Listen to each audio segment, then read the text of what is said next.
noite. Vamos abrir as nossas Bíblias em Mateus, capítulo 6.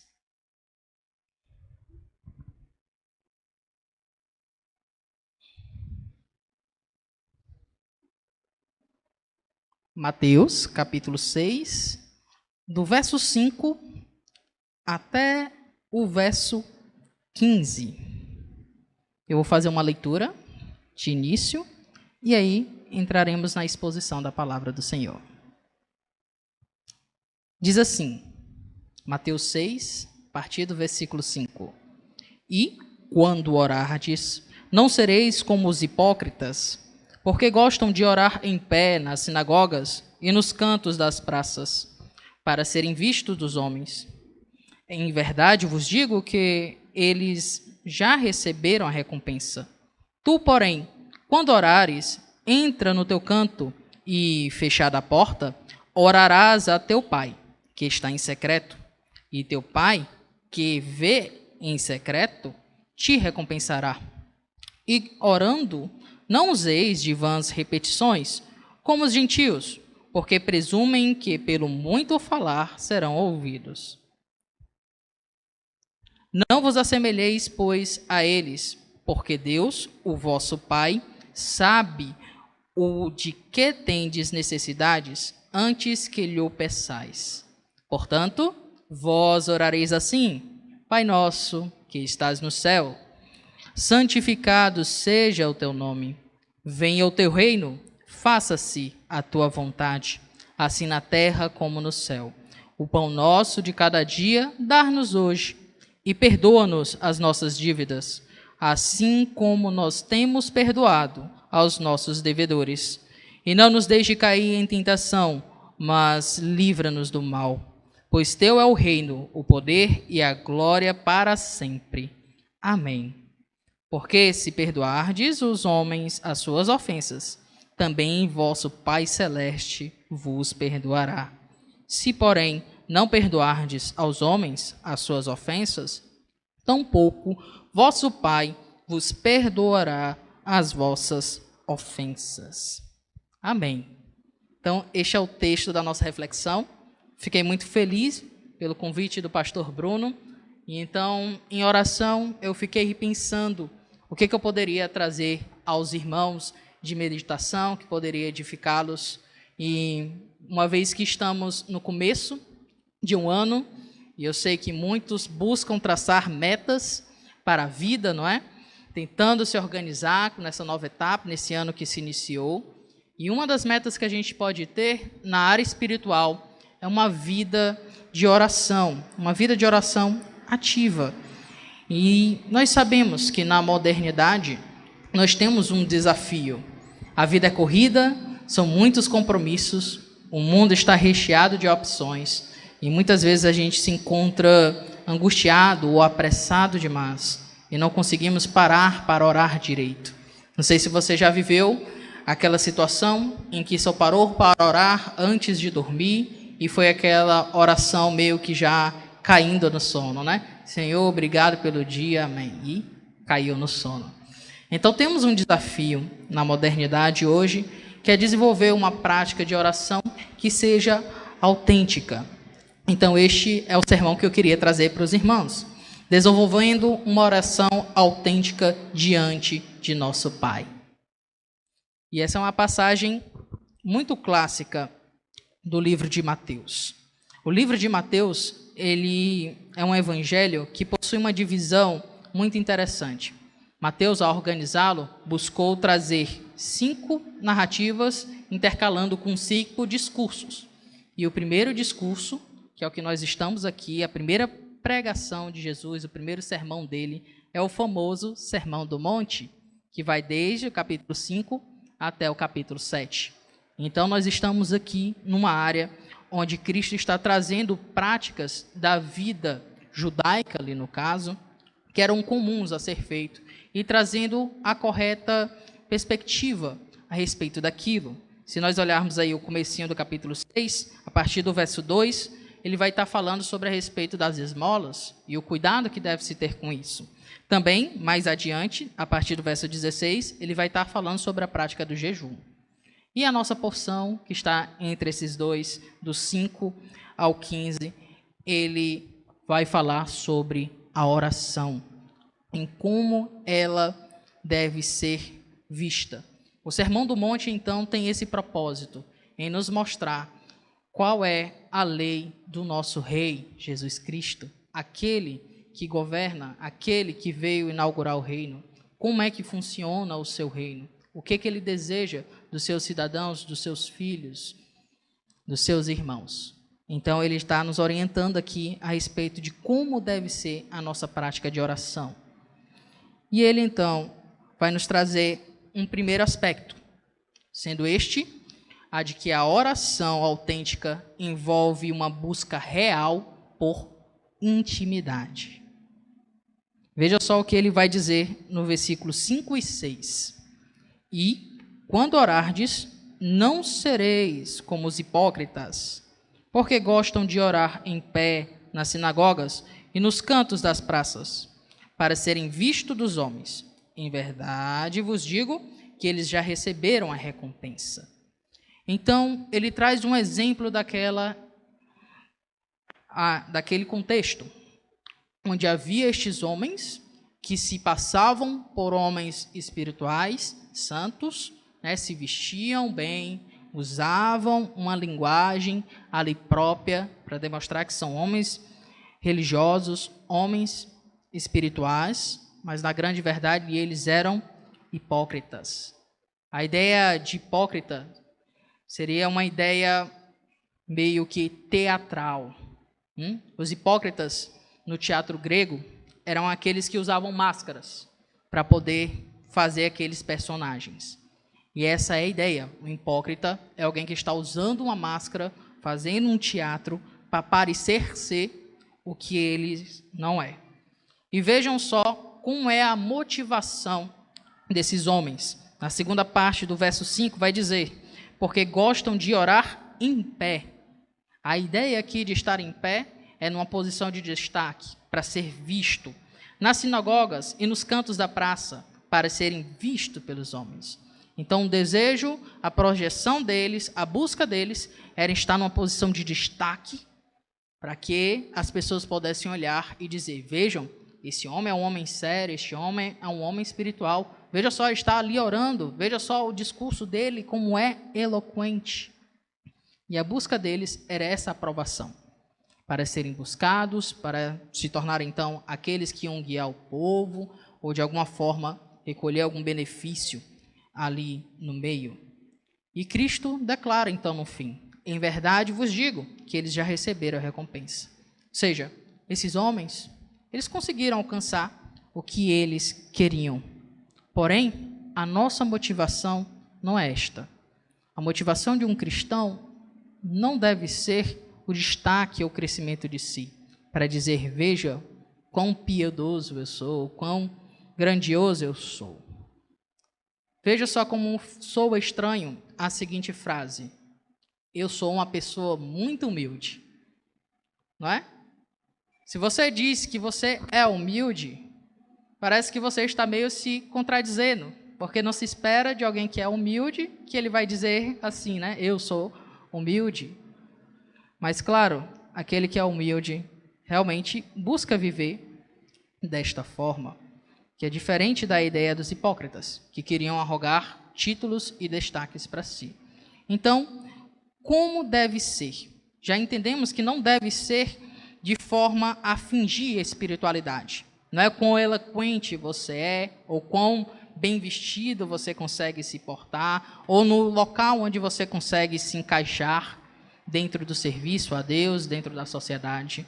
Mas, como Cristo vai dizer no verso 6, tu, porém, quando orares, entra no teu quarto e, fechada a porta, orarás ao teu pai em secreto, e teu pai, que vê em secreto, te recompensará. Veja só como Cristo inverte a lógica. Na visão dos homens, o ser tido como espiritual está numa posição de destaque. Já Cristo nos estimula a uma intimidade real com Deus. seja no secreto do teu quarto, fechando a porta. Ali você vai orar a Deus. Essa é a orientação que Cristo nos dá e que Ele pede que seja um envolvimento real. E diz, então Deus lhe ouvirá e te recompensará. Alguns cuidados, certo? Isso não quer dizer que nós não podemos orar aqui na igreja, né, em público, ou o que os irmãos fizeram aqui orando está errado. Não é isso. A ideia é a motivação. Ou seja, a oração, ela não deve ser buscada para fingir uma espiritualidade que não existe, para cumprir um protocolo ou bater um ponto. Não é? Não, vou aqui orar, então cumpri minha obrigação. Não é essa a ideia. A ideia é uma busca real por um relacionamento íntimo com Deus. Por isso que Cristo inverte a lógica. Antes, aquele que está em pé, visto por todos e aplaudido por eles, não é o homem que teve intimidade com Deus. É o homem que conseguiu manipular o povo, fez um teatro ali, convenceu o pessoal. Foi um hipócrita. Lembra a ideia da máscara? Mas o homem que realmente é espiritual, o crente que realmente busca Deus, é aquele que em sua intimidade, no seu quarto, ama Deus e ora com Ele, ora a Ele e tem comunhão com Ele. Então, a oração autêntica, ela envolve uma busca real por intimidade. Cristo continua dando exemplo a respeito disso. E um segundo aspecto de uma oração autêntica é que ela envolve uma afeição correta da nossa parte. Veja só a partir do verso 7. E orando, não useis de vãs repetições, como os gentios, porque presumem que pelo muito falar serão ouvidos. Então aqui, Cristo dá um outro exemplo. Primeiro foi daquele que finge ser espiritual. Agora, ele parte para os gentios, não mais tanto pensando numa comunidade judaica, que é o contexto mais imediato aqui, mas aqueles outros exemplos que aquele povo tinha, que eram os gentios, que oravam para vários deuses, muitas vezes em busca de ter sua petição atendida. Era algo meio ritualístico, mecânico, como se fosse uma prática assim. Quanto mais eu repetir essas coisas, os deuses, no caso, né, vão me dar o que eu quero. E aí eu vou atirar para todo lado, eu vou tentar agradar os deuses, barganhar com esses deuses. Era assim que era feito a relação com os deuses falsos, né? Eu dou uma certa oferta em troca de um benefício, é uma espécie de uma barganha. E aí eu vou fazendo o máximo que eu posso aqui para ver se eu consigo o meu benefício. Então penso se vale a pena, até onde eu posso ir e tudo. E a ideia aqui de Cristo é o quê? Não façam isso. Não é pelo muito falar que vocês vão ser ouvidos. Não tenha essa percepção de que é assim que funciona uma oração autêntica. Veja só o que ele vai nos dizer então, no verso 8. Não vos assemelheis, pois a eles, porque Deus, o vosso Pai, sabe o que tendes necessidade, antes que lhe o peçais. Então, uma vez que Deus sabe, e Cristo aqui enfatiza essa verdade, a oração, ela não deve ser reduzida a uma forma mecanicista ou manipulativa, uma forma de barganha que você vai fazer ao seu amado Deus, mas uma busca por uma intimidade real, uma espiritualidade correta, porque Deus sabe do que nós necessitamos. Logo, a lógica de se buscar orar a Deus não é para avisá-lo do que nós necessitamos. Ele sabe muito bem. Um dos discursos que vem logo depois, aqui no capítulo 6, é sobre a questão da ansiedade. Não é? Veja só o verso 25. Por isso vos digo, não andeis ansiosos pela vossa vida, quanto o que haveis de comer ou beber, nem pelo vosso corpo, quanto ao que haveis de vestir. Não é a vida mais que o alimento e o corpo mais do que as vestes? A vida é mais importante? 26. Observai as aves do céu, não semeiam, não colhem, nem ajuntam em celeiros, contudo, vosso Pai Celeste as sustenta. Porventura, não valeis vós muito mais do que as aves? Então, qual é a lógica aqui de Cristo? Deus cuida de nós. Então, a nossa busca de orar a Ele não deve ser para que Ele cuide da gente ativamente, porque Ele já vai fazer isso. Mas deve ser uma oração a Ele por uma busca de uma intimidade real. Imagine que você ama alguém. Você tem esse relacionamento com essa pessoa a qual você ama. Você sabe, você ama aquela pessoa e aquela pessoa lhe ama verdadeiramente. Mas, se vocês desejam ter intimidade, é necessário conversa, é necessário falar, é necessário ter essa oração, por assim dizer. Da mesma forma, Deus nos chama a orar para ter intimidade com nós. E então, Cristo passa a nos ensinar como deve ser essa oração autêntica, como eu estava dizendo, o segundo aspecto, que envolve uma afeição correta de nossa parte. Veja só o verso 9. Portanto, vós orareis assim. Então, ele nos direciona. Como deve ser a nossa oração? Qual o conteúdo presente à nossa oração? Qual é a afeição correta de nossa parte nessa oração?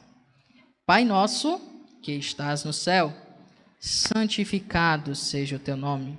Venha o teu reino, faça-se a tua vontade, assim na terra como no céu. Então, essa primeira parte da oração envolve uma afeição correta em relação ao nosso Deus. Vejam só os pedidos que ele faz. Santificado seja o teu nome.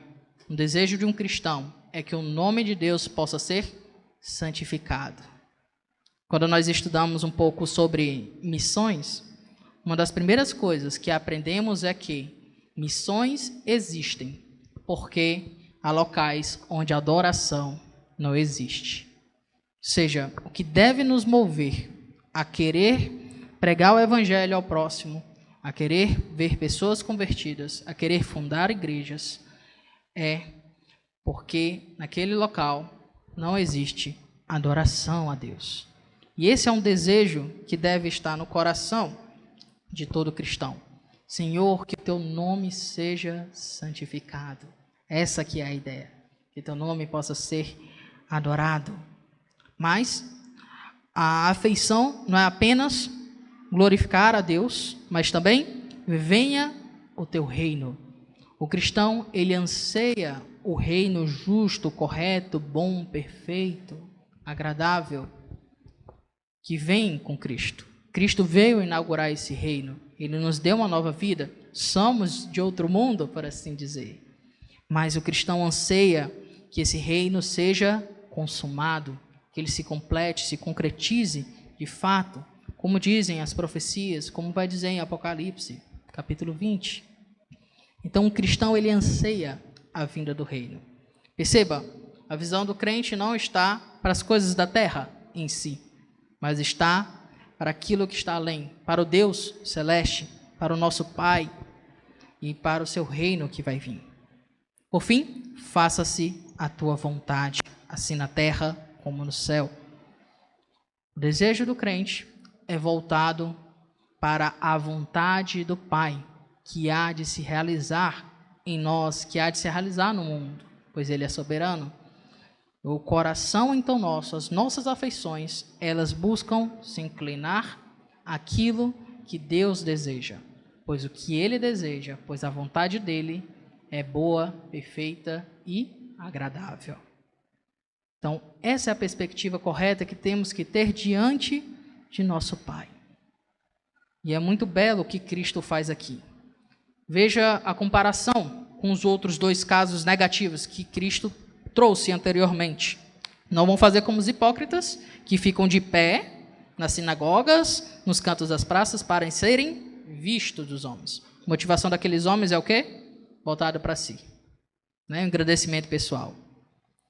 Também não vão se assemelhar como os gentios, porque eles pensam que pelas muitas repetições vão conseguir barganhar com seus deuses alguma coisa. Novamente, não são olhares que se voltam para si, mas são olhares que se voltam para Deus e que se alegram em Deus, né? Como diz aqui o banner da entrada, é um olhar que busca viver Jesus. É essa a perspectiva que Cristo nos traz. Também uma coisa muito bela na oração dominical, na oração do Pai Nosso, né, como nós popularmente chamamos. Vejam só, há uma alusão à Trindade aqui. Ao dizer santificado seja teu nome, ele se refere ao nosso Pai. Ao dizer venha o teu reino, ele se refere ao Rei, o Messias, Cristo. E ao dizer faça-se a tua vontade, há uma alusão ao Santo Espírito, que opera através de nós. E esse mesmo esquema de alusão, não são declarações diretas, né? Isso são coisas mais secundárias que a gente consegue perceber entre o texto. Também vai acontecer na outra parte a respeito das afeições, onde nós vamos ver que ela não deve ser feita de forma que a nossa afeição correta deve ser em relação à nossa vida, como ela deve ser também. Veja só o que ele vai nos dizer a partir do verso 11. O pão nosso de cada dia, dá-nos hoje, e perdoa-nos as nossas dívidas, assim como nós temos perdoado aos nossos devedores. E não nos deixes cair em tentação, mas livra-nos do mal. Vamos parar aqui, depois eu leio o finalzinho. Veja só, novamente, mais 3 pedidos. Dar-nos o nosso pão, perdoa-nos as nossas dívidas e livra-nos do mal. Não nos deixe cair, livra-nos do mal. Novamente, temos essa alusão à Trindade. Dar-nos o pão, Deus Pai nos concede as bênçãos. Perdoa as nossas dívidas, é o que o Messias fez por nós. E livra-nos do mal, aquele que nos dá força para vencer as tentações, as lutas do dia a dia, que nos santifica, o Santo Espírito. Então, a afeição correta, voltada em relação à nossa vida, também é uma inclinação para a vontade de Deus. Não é uma inclinação voltada, por exemplo, para a ganância. Ele diz, o pão nosso nos dá hoje. O foco não é em grandes riquezas, mas naquilo que é necessário para viver de forma digna, de forma a conseguir se sustentar. Então, o prazer, o contentamento do crente não se encontra em ter montanhas de dinheiro, por assim dizer. Se encontra em viver de forma saudável, sustentável. Por isso que nós temos que aprender a ser contentes com aquilo que o Senhor nos permite. Isso não quer dizer que nós não podemos buscar melhorar de vida. Não é isso. Há outras passagens que vai nos ensinar que devemos buscar ter condições de ajudar os outros. E para ajudar os outros, temos que conseguir juntar mais recursos do que simplesmente o pão de cada dia, por assim dizer. Então não há problema de ter essa busca, mas a grande questão é a perspectiva. Estou feliz em Deus, em ter o suficiente para viver para a glória dele, porque a graça me basta. É o que o apóstolo Paulo nos ensinou. E essa deve ser a nossa perspectiva. O outro é perdoa-nos as nossas dívidas. Nós buscamos ter uma relação de paz com Deus. Quando Eva pecaram no Éden, o pecado entrou no mundo e o homem se tornou rebelde contra Deus. O homem começou a ser rebelde contra o rei, aquele que é o soberano sobre a criação, aquele que fez o mundo para a glória do seu nome. E por conta deste mundo ser tão grandioso e estupendo, como a gente pode ver, de fato ele merecia toda a glória. Mas o homem usurpou isso.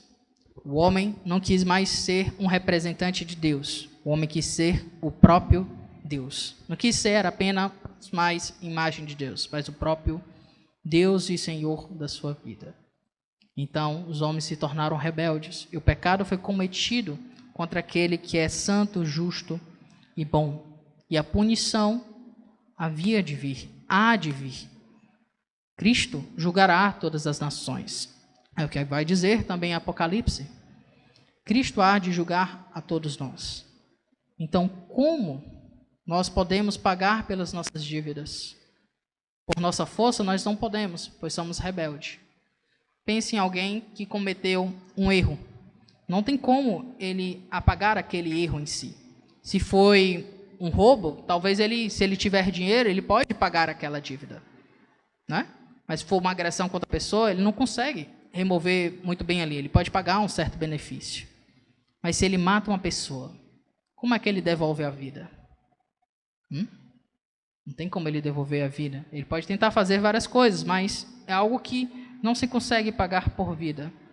E um erro cometido contra o próprio Deus. Não mais contra aqueles que são imagem e semelhança de Deus, mas contra o próprio Deus. Qual é a punição que eles recebem?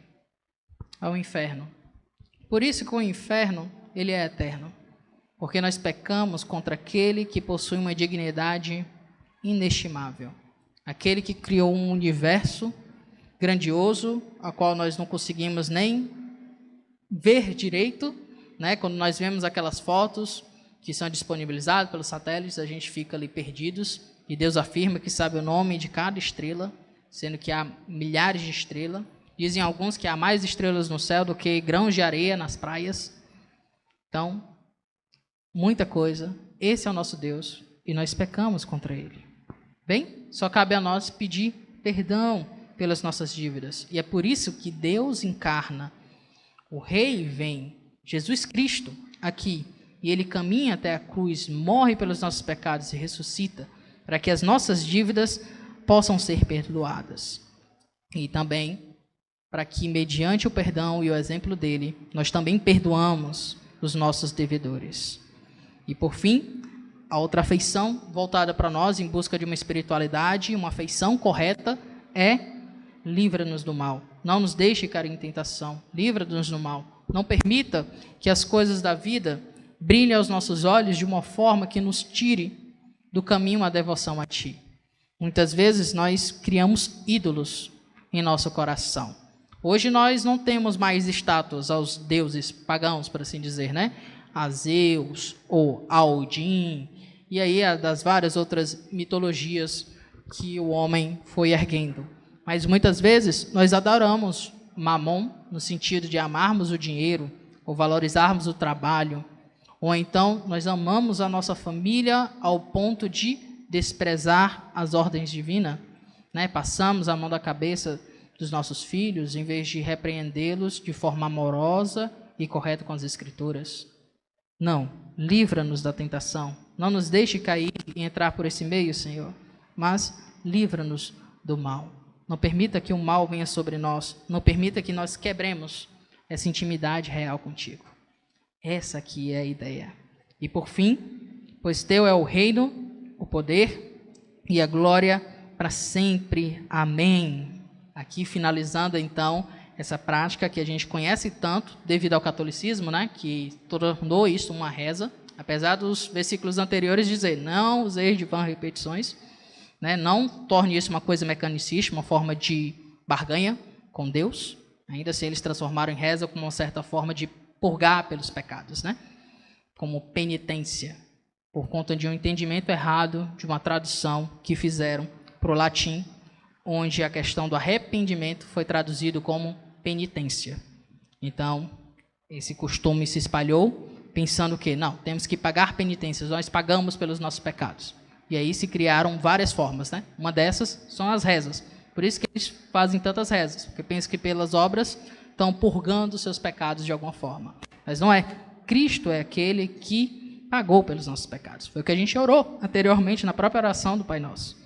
E agora nós pedimos por revestimento no Senhor, no seu Santo Espírito, para vivermos para a glória dele.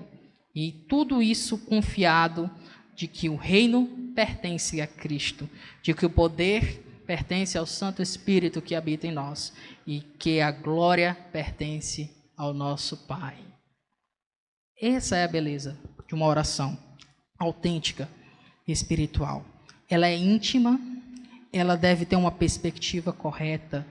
Veja só, no comecinho do verso 9, Cristo falou, Pai Nosso. O famoso Abba Pai, denotando aí intimidade diante de Deus. Cristo nos chama a ter intimidade com o próprio Deus.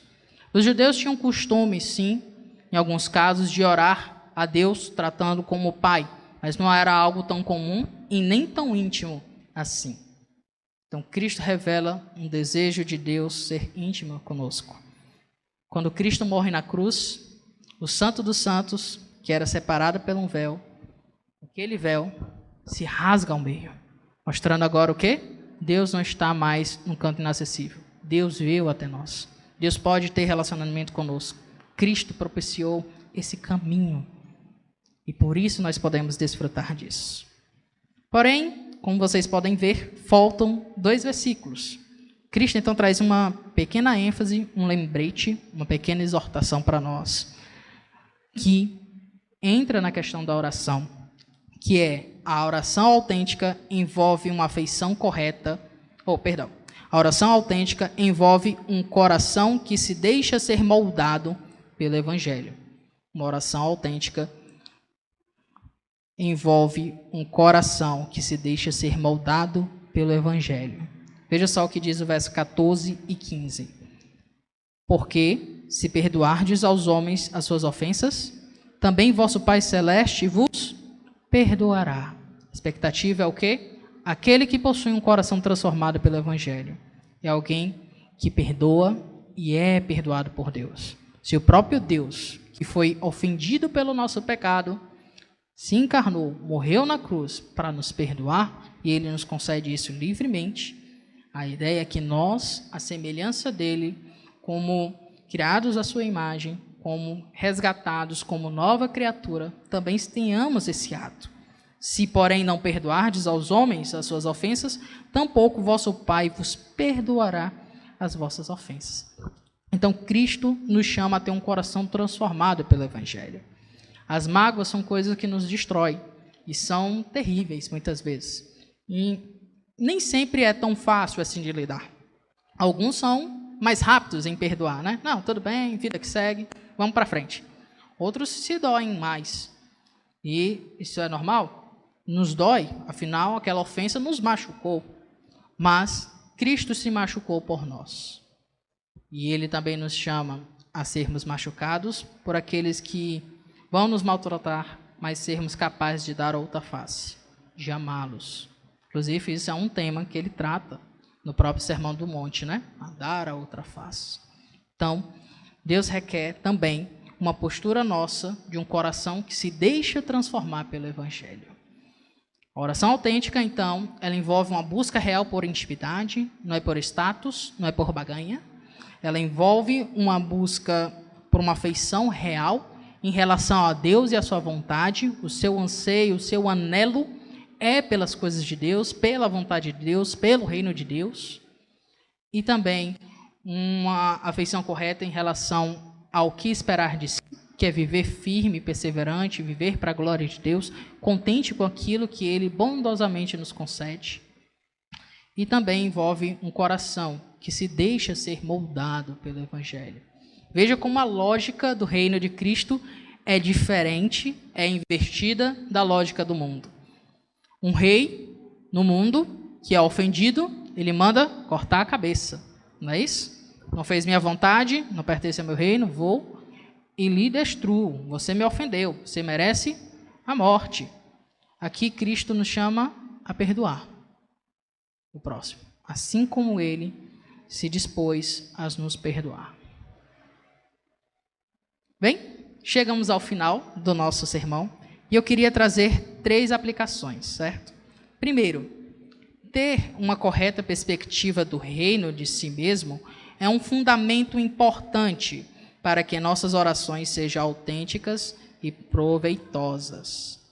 Vejam só o que diz Tiago, no capítulo 4, do verso 1 ao 4.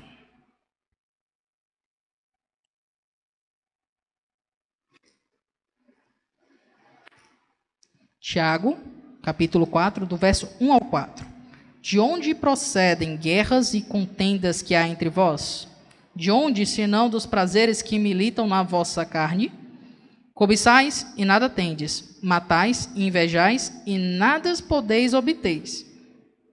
Viveis a lutar e a fazer guerra, nada tendes porque não pedis. Pedis e não recebeis, porque pedis mal, para esbanjardes em vossos prazeres. Infiéis, Não compreendem que a amizade do mundo é inimiga de Deus? Aquele, pois, que quiser ser amigo do mundo, constitui-se inimigo de Deus. Aqui Tiago traz uma exortação forte, né, a esses irmãos que não queriam ajudar os irmãos necessitados que estavam fugindo de uma perseguição. E ele traz: vocês não recebem o que pedem porque vocês buscam fazer que nem esses hipócritas que a gente está vendo aqui em Mateus 6. É para si. É para se engrandecerem, não para ter uma intimidade real.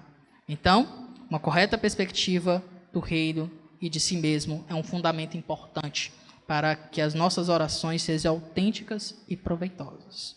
Segunda aplicação é: separe tempo. Se planeje, se necessário for, para que o seu momento de oração possa ser proveitoso, cuidando para não o reduzir a um ato de bater o ponto, não é? Uma vez que é um ato de intimidade com Deus, a oração ela deve ser pensada, ter um tempo separado, sim, para que a gente possa aproveitar com qualidade diante do nosso Deus. Então busque se planejar para que isso possa ser realizado. É importante. Eu gosto muito de uma história sobre Lutero, onde diziam que ele era um homem de oração. Ele orava 1 hora todos os dias. Veja só, o homem realmente é um grande orador, por assim dizer, né? Um grande exemplo para nós. Mas diziam que quando ele tinha dias difíceis, ele separava 2 horas para orar. E é muito interessante perceber essa perspectiva de Lutero, porque Lutero repousava naquele que é soberano. E por isso ele sabia que poderia separar tempo, porque nada acontece debaixo do sol sem a permissão de Deus. Por isso ele pode desfrutar dessa intimidade, que foi algo que Cristo conquistou para que ele desfrutasse. Então, que possamos também buscar isso. Busque isso, se planeje, se organize. É possível. Não reduza a sua oração com uma mera obrigação moral. A gente acabou de ver que essa não é o desejo do nosso Pai, mas é uma real intimidade com Ele. Por fim, não tenha medo de derramar teu coração diante de nosso Pai, pois é do desejo dele desenvolver íntima relação conosco em todas as facetas da vida, sejam elas boas ou ruins. Os salmos, de forma geral, nos mostram orações de Deus a Deus de diversas perspectivas. Tem orações em que o orador está um pouco revoltado ou confuso diante de Deus, ou está irritado com alguma causa que está acontecendo, ou está extremamente triste, ou então exultamente alegre diante do Senhor. E os salmos, então, eles testemunham a nós que a nossa oração deve envolver o nosso coração, em que nós não precisamos temer ao nosso Pai, a ter uma oração extremamente rebuscada, com palavras sabiamente escolhidas, mas uma oração em que teu coração se apresenta ali diante de Deus.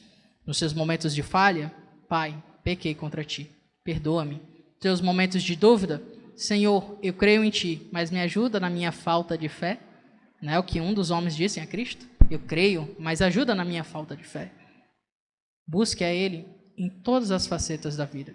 Cristo se importa com a nossa vida de forma integral e Ele deseja se relacionar conosco de uma forma completa.